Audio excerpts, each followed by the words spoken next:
Hi, I'm Liz from D'Addario Strings, and I am here today with Sam Finley of David Gage Strings, and they're also the producers of the Realist Pickup. Today, what are we doing here? Today, Liz, we are changing the strings on this cello.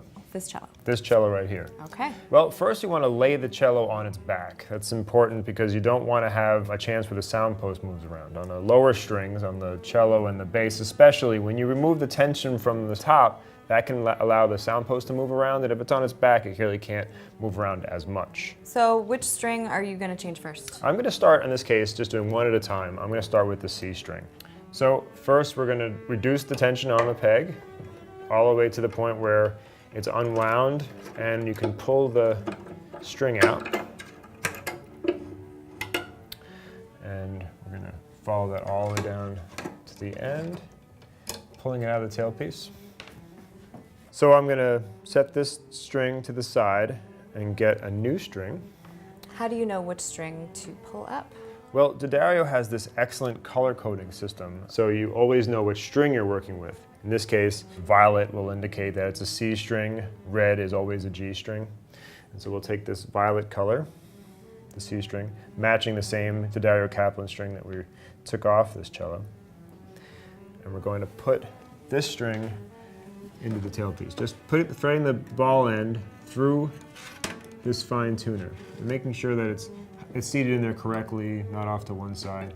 If your cello doesn't have a fine tuner on it, you can just thread the string up to the bottom of the tailpiece, and that'll work just fine. Alrighty. What's important is that it gets a good firm hold there. Sometimes a fine tuner can grip in a strange way, so you want to make sure that it's free in there and just looks the same as the other strings. And then we're going to prepare the surface that touches the string.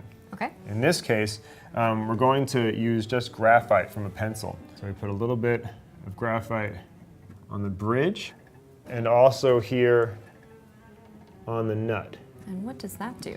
That keeps the bridge from binding the string. Okay. If the string is bound by the bridge, then the bridge can move, and that can cause it to warp or just change shape, and that's no good. And then we're going to thread the string through the hole in the peg. If your peg has more than one hole, I would just pick the one that's closest to the center of the peg box. Okay. In this case, this peg only has the one hole. And then turning the peg towards the scroll, I'm going to try to wind these up as uniformly as I can. I would keep as little friction on this friction peg as you can while you wind things up. Now we have tension. I want to make sure that, take one more chance to check that the ball end is firmly in the tailpiece, that the string is in the slot on the bridge, and then I'm going to just finish winding this string up. And as it gets into pitch, I'm going to push it a little bit more into the peg box so that that friction peg holds it into place. So when you let go, it's not going to completely spiral right out.